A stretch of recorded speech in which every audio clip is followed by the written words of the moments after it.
Yan, sa mga kabahay, kapag gusto niyo ng 2 carport, ito. Dalawang carport yan. So, we have 7.6, 6.9, and 7.2 million pesos. And, yung location natin, flood-free. We're in Champaca, Marikina.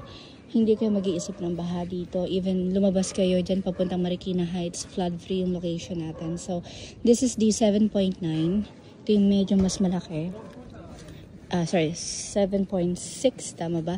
6.9 and the 7.2 million pesos. So, mas malawak to. Tingnan natin to. This is 4 bedrooms. Okay. So, tingnan lang natin to.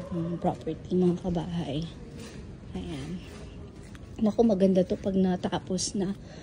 Ayan. So, ang lawak ng living area, dining area mo, you have 4 bedrooms. Yung isang bedroom po ay dito sa part na to, dito sa baba. So, pwede itong maging guest room, maid's quarter, hello kuya, tapos common toilet. This is the first bedroom, kitchen, dining area mo. Ayan, so may tripping lang din tayo. Ayan, pinakita rin natin to kay buyer kasi maganda yung location, tapos yung bedroom, yung carport ay 2. So, yan.